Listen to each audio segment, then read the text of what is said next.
Have you ever thought about opening a donut shop? And if you think it's an easy business to scale, make sure you listen to this first.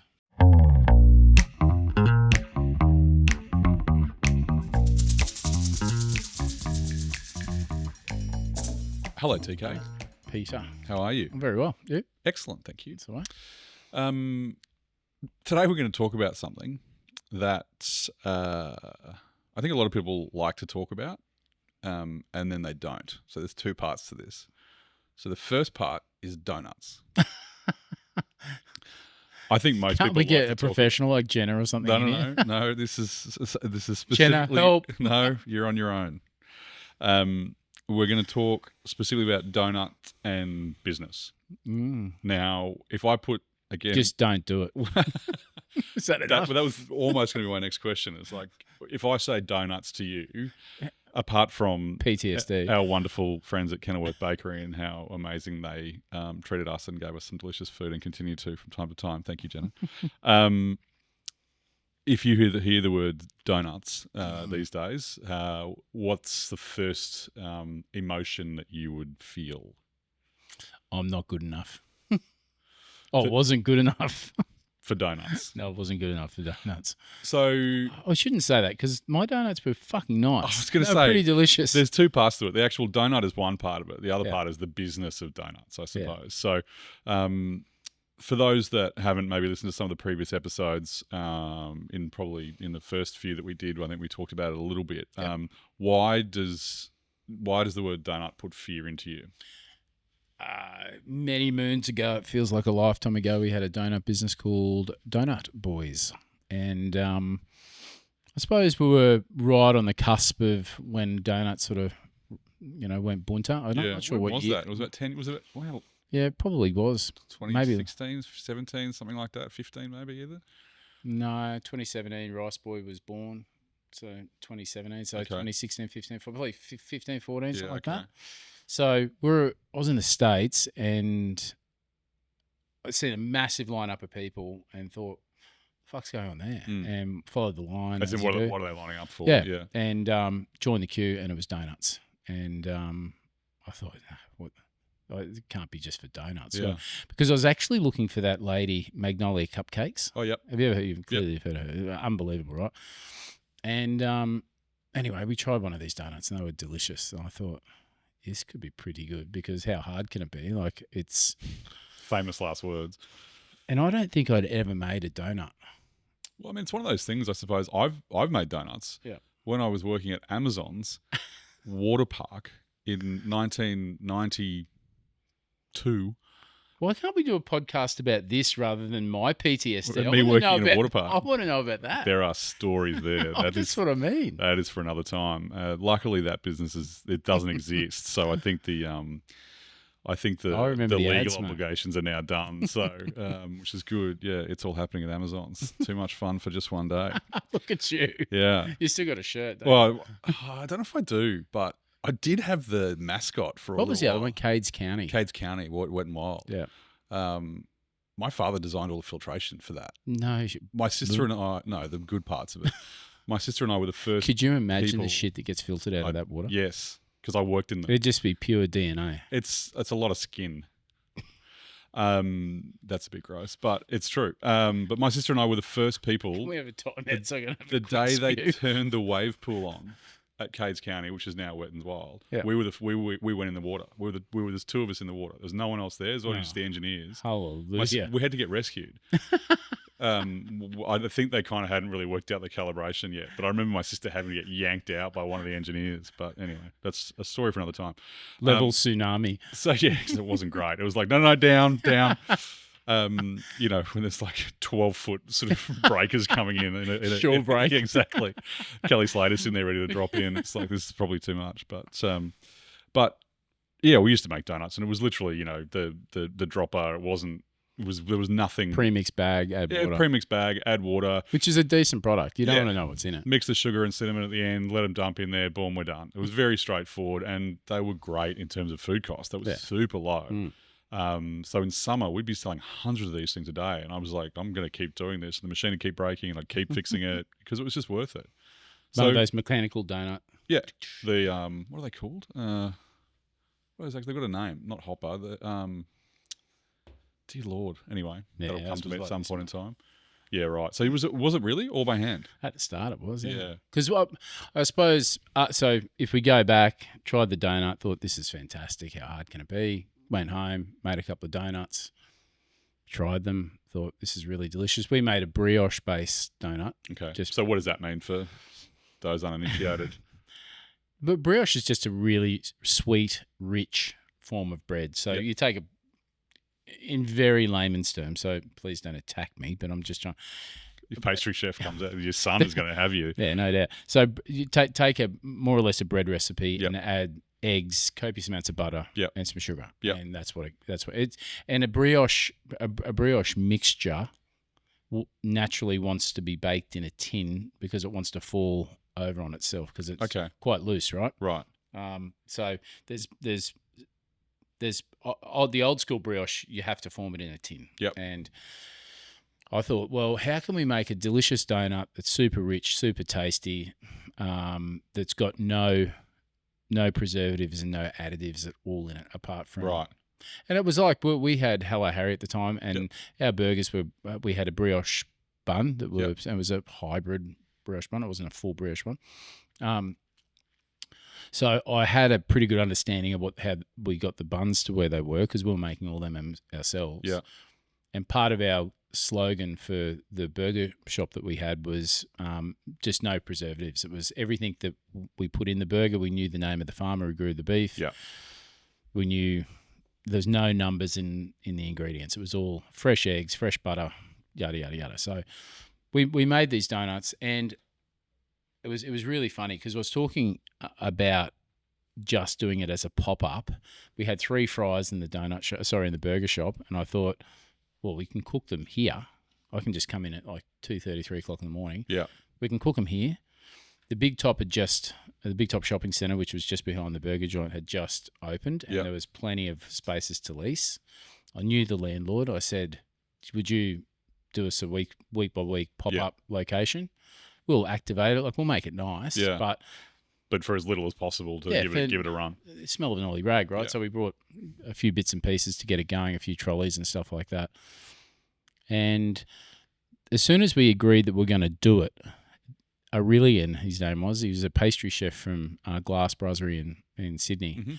Mm-hmm. The Hilton, great restaurant. And mate, he was just a lovely guy and a very talented chef. Just knocked on our door. Just randomly. On the shop of a burger joint. The as we were talking has a strange about. way. Yeah, and that's when I just looked and went. Yeah. So we said, look, this is what it is. We don't know if there's any longevity in it, but let's have a go. So I think the first day we opened Donut Boys, Corey, we should actually insert the video here because I've got the very first day we opened at minute 3 when we wheeled the trolleys over. There was a lineup. It was about 150 metres long into the shopping centre, out into the car park, and we'd sold 900 donuts in 10 minutes. How? Like, how did those people know? We pushed pretty hard on social media, and we created a bit of a tiz. And, this is early. Early, well, right? We were one of the first to go on it, right? Yeah. I think Donut Time had just started as well. Down in Brizzy. Is that the green one? Is that the green and pink? Or pretty good donuts, right? So they're still around, aren't they? Yeah, I think so. Yeah. And so anyway, we gave it a go, and we baked all these. And so with the brioche, we had to adjust the recipe. So I can remember the very first time the very first night we made the mix, we proved it overnight. Yeah. We came in and it had fucking Everywhere. Spewed out over the buckets because it was too active. Too active, still alive. Yeah. So we had to tweak and adjust that, and then we got them fried up nice, and we had to cool them out on trays. And you can imagine Ocean Street is like nightclub central, right? Yeah. So you can imagine what's happening at 2:30 in the morning. You can imagine what the fucking idiots are doing out on the street watching us. We needed to get curtains and draw the curtains, and then give me a donut. And then the coppers would poke their head in and go, "You got any donuts for us?" I'm like, I'm not gonna. How ironic! Yeah, that's exactly what we said. Is that actually a thing though? Yeah, maybe in America. But we laid all the donuts, and we put so much energy and effort into it, and we made them. Shout out to Nick as well. I wonder how many donuts you eat every week, Nick. Sorry. So we made these beautiful donuts and things like lemon meringue pie, which was proper lemon curd, which we made, reduced the lemons and butter and blah, blah, blah. Then we dipped it in an Italian meringue, and then we blowtorched it. Like that's fancy. And we made the jam to go in the jam donut. What were they selling for? Jeez, it was too cheap. Good. I think it was $4 per donut. Wow. I reckon I saw one the other day for $9. Yeah, it wouldn't surprise me. This is a pre-COVID world, but still, we were cheap. I think donut time in Brizzy was $5 or $6 or something. Something like that. They were, and I've always been this person that I've said it 1,000 times: sell it for what you have to, not what you can. So we're like, just get them addicted to it. Yeah. So you're a drug dealer, basically. Yeah. First one's free. Yeah. So, mate, this video of this trolley and these people, it was mad. It would have been pretty cool to see, though. It was pretty cool. People were walking up going, what are people lining up for? Donuts. Are they free? No. What the fuck? Yeah. It was crazy. But then you'd done the same thing in the US previously. And done exactly the same thing. Yeah, I just didn't think, Maroochydore, the big top shoppings. But so poor Aurelian, we made the first, call it 1,000. Then I think the next day it was like 1,200 or 1,700, or it was a lot more. Yeah. And they sold less time. Like, I'm talking minutes. Like, people were buying 2 dozen. 12 at a time. Well, really? Yeah. And take it to their office. I saw you around that time as well, and I was traveling a lot around that time, actually, and a few years earlier when coming back into Brisbane and people would have Krispy Kremes from the airport. I'm like, seriously? Carry on is 12 donuts? Yeah.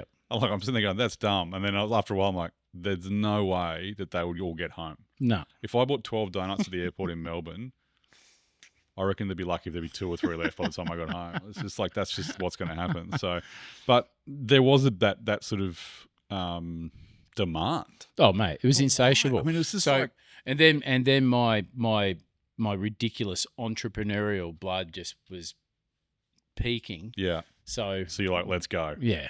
And we broke Aurelian officially. Like, he was in tears, poor bugger, because it's just so busy. Oh, mate. And I guess there's a part of it you don't get to see. In a restaurant, there's this big build up to the crescendo of opening the doors, and then you've got 2 or 3 hour service, and people enjoy them. So you get to experience watching them enjoy themselves, and then they leave and they go, "Thank you so much. That was a delicious dinner. We can't wait to come back." And you get a lot out of that, right? From that, yeah. But when you go spend hours and hours making the donuts, wheel them out on a trolley, and watch seagulls attack them. Yeah. And then you walk away and you go, now we've got to do it again tomorrow. Like, it broke him. Legitimately broke him. I think he's got a little pastry shop somewhere on the Sunshine Coast. He does markets and stuff. He's really good. So he was with us for a while. But from there, we grew exponentially really, really fast. What does that mean? Well, we continued to sell a shitload of donuts, right? At that venue. Mm-hmm. Yep. Out of the burger shop kitchen. Yep. But then where the pop-up was, we signed a lease within a month, brought a bunch of gear, borrowed money. Yep. Set the kitchen up, and then we were like, are we going to do a model where we're doing it ourselves? And we're like, well, this could be a really good franchise model. Mm-hmm. So then we started selling franchises from there. So not a traditional franchise model where us as the franchisor would take a clip of the ticket. So a normal franchise fee, round numbers, 10%. You take 10% of the turnover, and then there will be a marketing fee of X amount 2, 3, 4, 5%. So usually losing about 15% of your turnover to the franchisor. Which is a big number.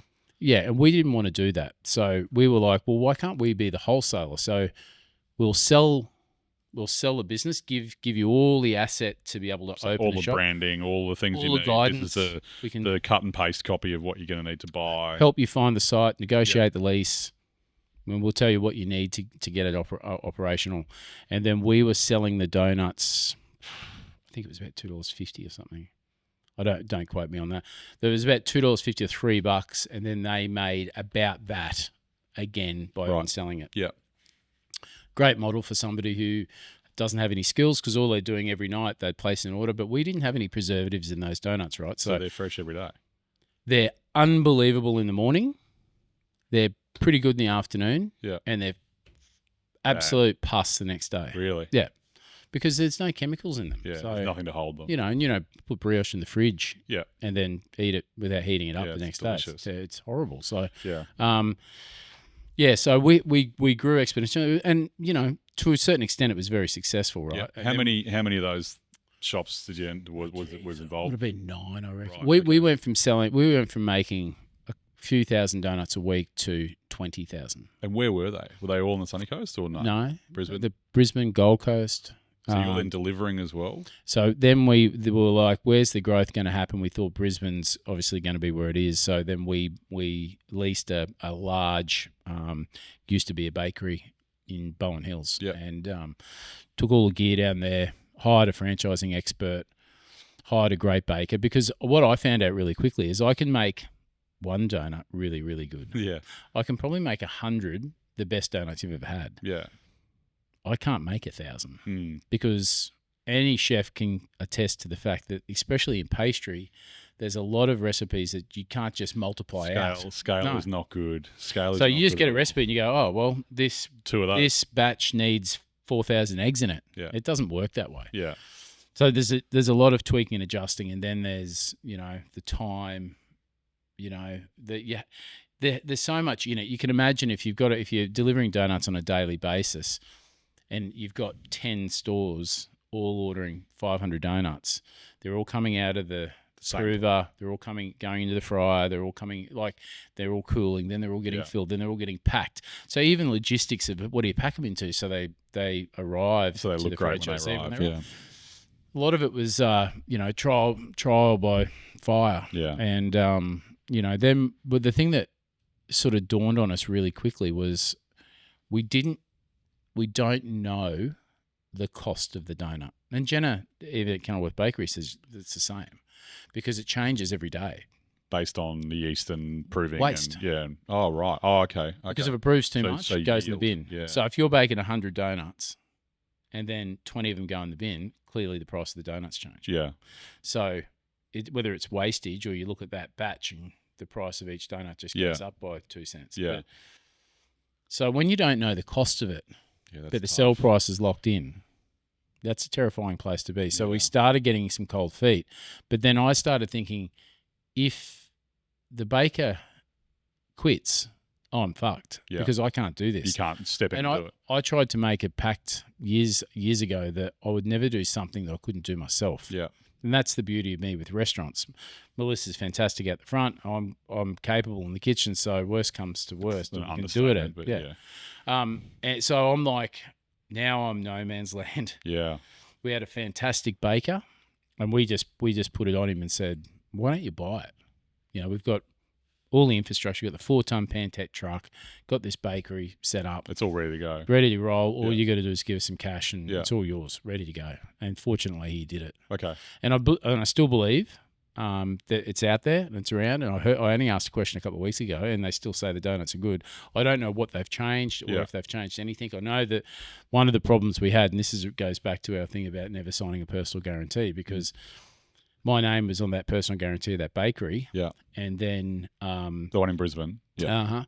So when we sold, the landlord wouldn't assign the lease to the new baker because he didn't have enough assets, because it was a substantial joint. Yeah. I can't remember what the rent was. It was well over $100,000 a year. Yeah, wow. And we'd signed a 7-year lease. We're a year into it. So there's a lot of money at stake. By this stage, I'd sold my share of the business, the big business, which was Worldwide Hospitality Group. I'm out. I got arseholed from that. Yeah. And now I'm off doing my own thing, licking my wounds, trying to get on with it. But you're on the hook for the lease. And I didn't realise. Well, part of my exit was that my old business partners agreed to get my name off personal guarantees, but it's not. Sometimes that's not an easy thing to do because the landlord can say no. So, cut a long story short, I was on the hook for it. So my share was about $70,000, which I needed to pay back. Yeah. So because my previous other business partners went broke, so that the debt just sits with the next person in line. Yeah. Which is you. For me. Yeah. So lucky for you. That was So that's a whole nother story. Like, but the musical chairs. Yeah, but so the reality of it was, for me, the thing that I couldn't get over was the fact that the price of the donut can change day by day, which is terrifying, right? Well, particularly in volume situations like that, because a cent on a lot is a lot. Yeah. We talk about this all the time in our businesses. 1% of anything adds up to a lot at the end of the year. So it's like we need to make those changes to find that 1% on whatever it might be. So, and think about it when you're selling a product that is so cheap, because now suddenly 2 cents is a real lot. It's a huge percentage of that product. Correct. So you need high volume, high turnover, low margin is terrifying. Yeah. Yeah. Well, normally one of those things gives. Yeah. Like it's. Then you got rent, power, logistics. Yeah. I mean, just the transport and the operational side of that. That's a challenge. We had one driver one day. He was a brand new guy. I can't remember his name. Jumped in the Donut Boys truck, fully loaded, first day. Oh. Straight through the Clem 7, speeding ticket going north, coming home, speeding ticket going south, lost his license, job's done. Yeah, great. And in a work vehicle, so it's like $2,000 a fine or something ridiculous. So yeah, 4 hours he dusted all of his points. Great. I won't tell you how fast he's going, but well done. I didn't think a 4-ton pan check could go that quick. Yeah, Jesus. Oh, mate, there's so many stories about it. But yeah, some people do it really successfully. I think that the guys that are making a decent quid out of it. Out of donuts, you mean? Or, yeah, apart from Jenna. They're small operators doing it themselves. Yeah. Baking 200 or 300 donuts a day. Yeah. And they're in there making them and selling them, and then when they're not there, it's not opened. Yeah. I think that's the safe bet, but they're still around. And there's some good ones. So like Sydney and Melbourne got some really good donut shops, and there's a couple of good gluten-free ones kicking around. Yeah, there's that one in the plaza. Yeah, that's decent. Like surprisingly good for gluten-free donut. Obviously, one of those things like, how good is this going to be? It's like, wow, that's delicious. There's another one in Brisbane. God, they were at the markets that were at Milton on a Sunday or a Saturday. They were so good. Yeah, right. And gluten-free as well, which normally I'm the opposite. That's hard too. Yeah, right. Really hard. So, but yeah, my big thing was it's sales 101. You need to know the cost. And I didn't. And it's almost impossible to get that cost. Yeah, and then you get an average over time, obviously, but and then look at. I mean, it's just one of those things. If you get an idea and you think you want to scale it, you need to give it way more thought than what I did. So what went wrong? I don't know whether it went wrong because we sold it and we made some money out of it, right? Yeah. I got carved up because I wasn't smart enough regarding the lease and the personal guarantee. So you learned that's from that. Another story. Yeah, I learned a valuable lesson, right? But with the donuts, you just want to make sure that you're doing something that you have got full control over, and if all else fails, you can do it yourself. But one of the things that I underestimated, I guess, and this is where being really entrepreneurial like I am, the growth was that I'm a hunter. Like that was what so you smell blood, you're like, let's go. I'm like getting up at 2 a.m. to go make donuts. I'm like, yep, no problem. My wife is sitting back going, you are an insatiable fucking idiot. I reckon I'd get up at 2 o'clock to eat donuts. So I didn't think... I don't think that I thought long and hard enough about the scale, because if we had have opened a donut shop in Maroochydore, I reckon, and just sold donuts and probably coffee, we probably would have made it. Probably still there. 150 grand a year, and everyone would have been great. But you've got to be careful because, and in hindsight, you look at it now, and there's so many businesses that just explode onto the scene and then blow themselves to smithereens and they end up broke. Yeah. So I think it's an easy thing to do, and growth, and we've seen that over a long period of time, that things that happen quickly can be dangerous. Yeah. Because systems aren't in place, whatever they might be. So, there's things that people will talk about that all the time. And like restaurants, certainly restaurant groups, particularly Sydney, Melbourne. There's a couple of big ones in Sydney 5-10 years ago where they went from like one restaurant to 17 restaurants, and it's like, geez, that ended up in the bin. Well, anyone can go out and buy a restaurant. Like if you want 6 restaurants, give me 2 days. Yeah. And not even that much money. Yeah. And I can make you a group. Yeah. But there's one thing getting them, and then there's another thing making money out of it. I've said this before because the cost of the restaurant's the small thing. Yeah. It's when it opens, it can take everything. So what were the other things with that business in particular that you went, well, I'll never do that again, or some of those learnings? I guess if it's a field that I seen where it was a bit foreign to me, like making... So did you ever feel comfortable, or not really? It was just kind of a thing. Not at all, because when you get to the scale that we were, I wasn't in the kitchen looking at the donuts. We were out with franchisees looking at sites, speaking to, and it's hard because my business partner wasn't a hospitality guy, so the guys who owned these sites wanted to speak to me. Yeah. So that took me out of the kitchen as well. But I had some good things to add in the kitchen, but when you scale, when you're scaling up that much, my knowledge is minimal. Yeah. One of the best things was when Adriano came down to borrow some kitchen space, and we hit him with 100 different questions, and he was like, mate, that guy is a freak of nature, what he knows about pastry products. Yeah. So he was really, really good. Yeah.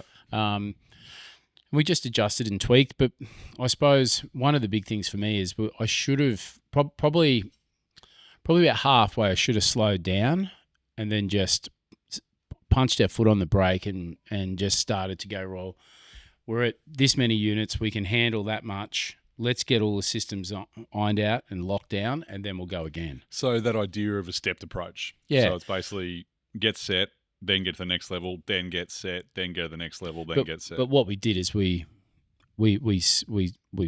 scaled up so quickly, and we had debt that needed to be serviced. So to service the debt, we needed to sell more donuts. Yeah. So the scale gave you that ability to service debt. Yeah. And I reckon any business that scales up that goes broke, 95% of the problem is that.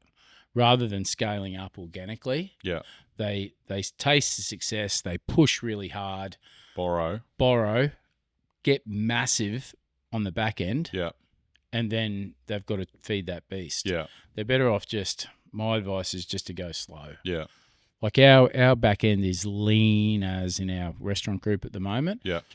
But I reckon we could go 2 or 3 more restaurants and still not have to hire another human being. Yeah. Like in the admin team. Yeah. Where back then, and it was all foreign to me, mate. I'm a chef. Yeah. But our back end had so many people. Yeah, right. And all on big money. And, so then you're concentrating on just trying to feed that animal. Yeah. Yeah. So now all of our energy goes into the people that come into the restaurant because our top end's lean. And if we're in the shit, I'll just work faster. I'll work harder. But we've learned some valuable lessons there. But one of the things I will say is if you're on a winner, it's not going to go away. There's no rush. It's not a race. It's get the product right. And clearly you've got it right. If we're selling 1,000 donuts a day, people are block. So just make sure you retain that consistency. I remember Philip Johnson years ago told me once.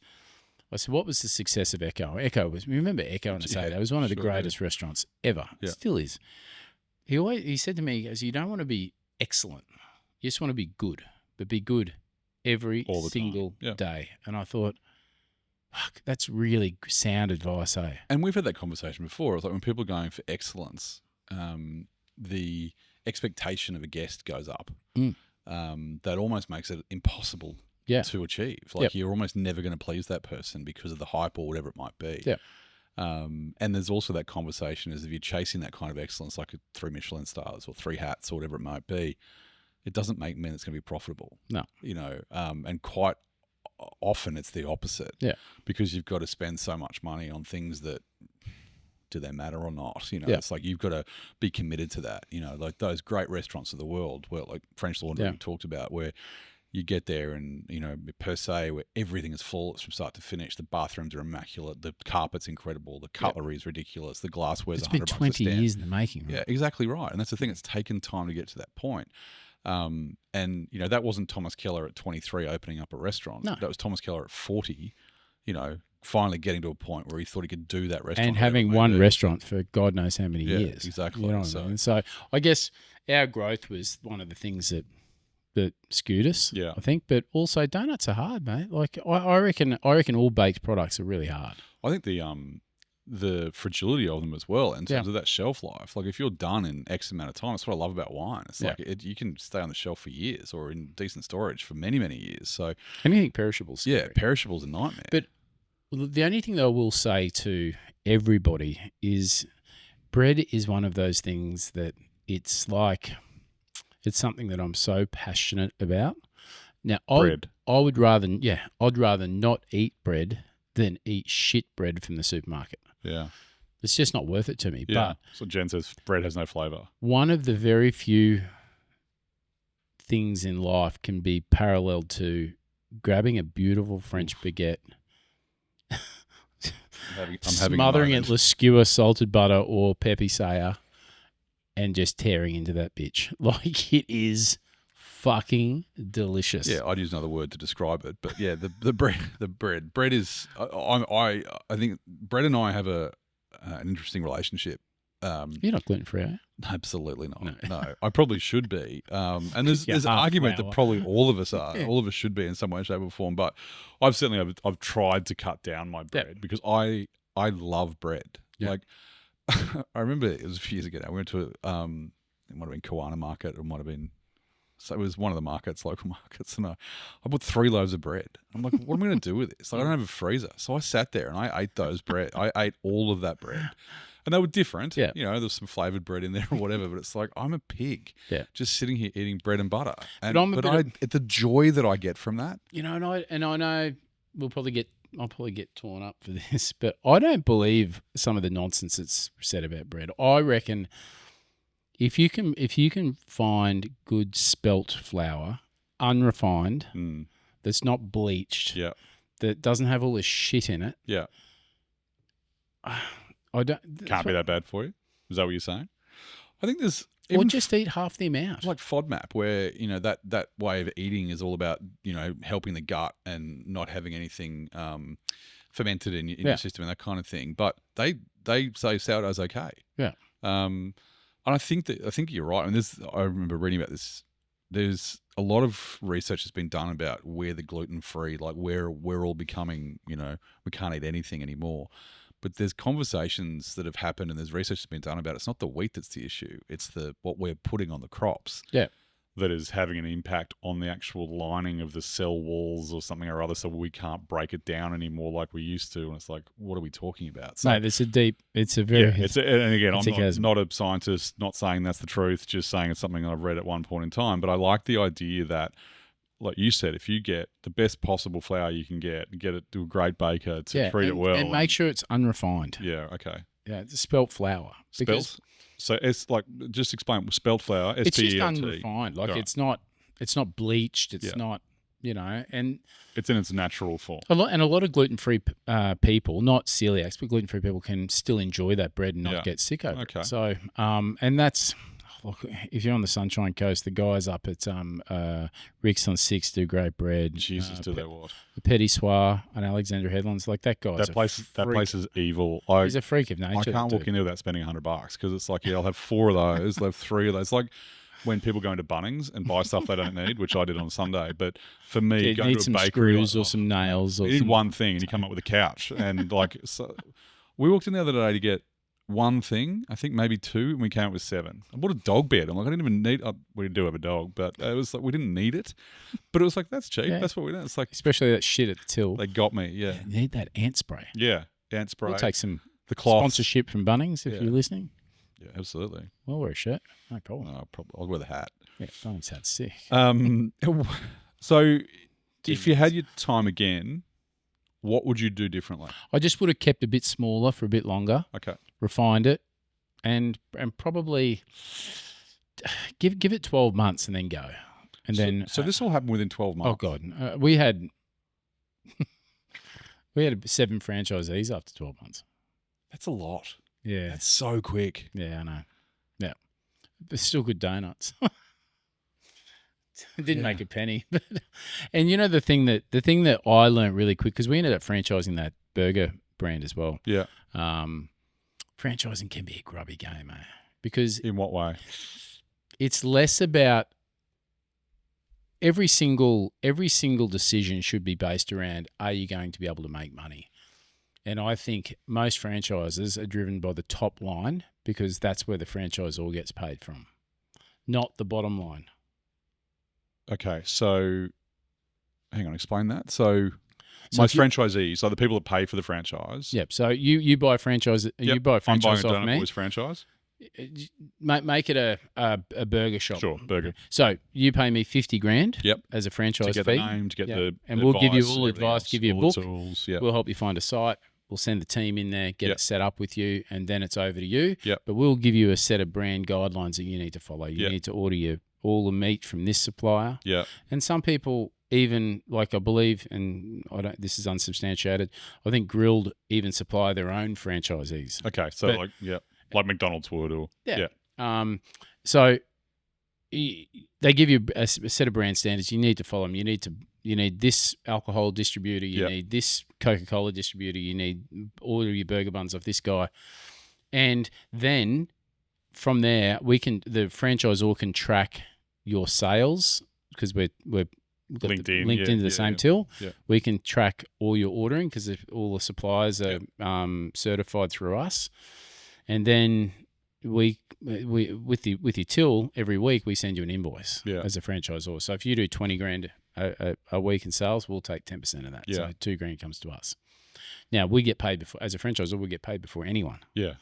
So a lot of franchisors, and this wasn't us, but we just want you to drive that top line revenue because so it's hard. More for them. Yeah, like why don't you put this special on, this massive burger and this thing and this shake and this, but not worrying about the cost at 48% food costs. Because if your sales go from 20 to 50, well now I get $5,000. Then at the end of the month you do your P&L and you go, I've got $7 left. Yeah. Hey, why didn't I make more money? But the franchise is always sitting back, it's the next special. Yeah, right. Think about that when you get your Domino's pizza things put in your letterbox that says $7 pizza pickup. Yeah. Drive that top line revenue. Yeah. So my thing is, I don't know whether I'd ever do another franchise, but you've got to be based on the fact that the franchisee has to make a living. They have to be able to have a win.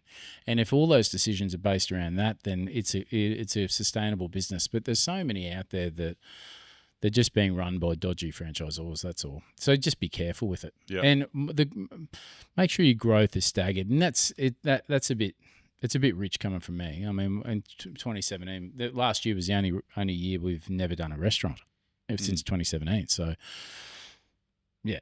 But that would be my advice in particular, especially if you've got an unproven model, like if donuts were just coming out, we didn't really have anything to compare it to. Just go slow, test the water, and make sure that you get your product to the stage where every single day it's good. And then think about scaling it up after that. That's good advice for everyone in business. Yeah, just go slow, mate. Yeah. It's not a race because the best businesses are the ones that are around for 20 years. Absolutely, right? Yeah. That's what I think. Good thought. And it won't give you a heart attack. Stay away from donuts. The business or the donut? Thanks, mate.